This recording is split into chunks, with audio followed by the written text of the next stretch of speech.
Hey, I'm Callie Lewis. Now, I might never have been a Girl Scout, but I like to be prepared anyway. The other day, I was having a discussion with some friends about what would happen if there was some sort of a disaster, and it got me thinking, what if I woke up one day and found I was only one of a few survivors in a world devastated by a catastrophe?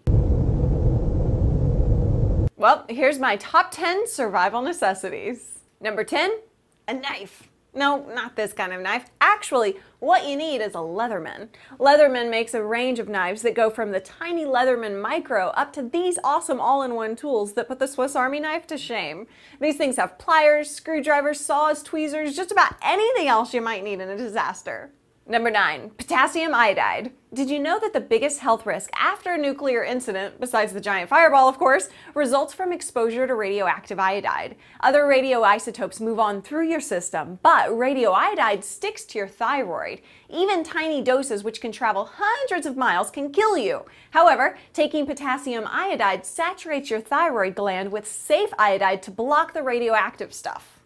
Number 8, magnesium fire starter. Even cavemen needed fire, and for goodness sake, you can't make s'mores without it. But a lighter would run out of gas too quick, so you get yourself a magnesium fire starter instead. These little suckers throw off sparks that are 3 times hotter than a match, which is exactly why I'm not giving you a live demo, because that would be totally dangerous, and they last for thousands of starts. Number 7, flexible splint and bandage. Seems like when there's an emergency, people are always getting hurt. That's when you need one of these flexible splints to help set and protect an injured limb. Just bend it to shape the part that's broken and wrap it to keep it immobilized. Oh. Oops. Number 6, crank radio. We all know that even if the world was coming to an end, some geek somewhere is going to figure out how to keep a radio broadcasting to help organize the survivors, right?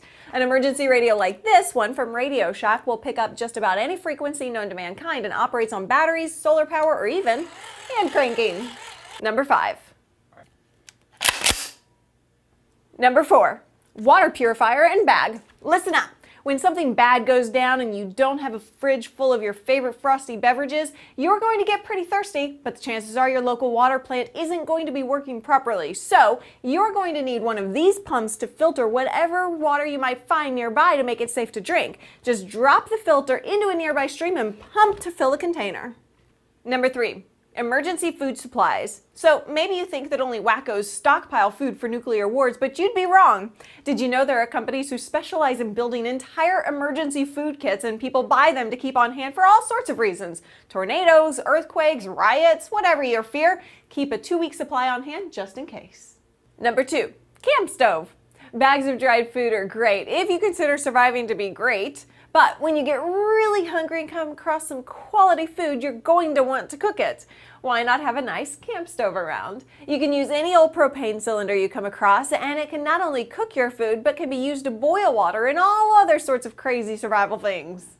Number 1, a flashlight.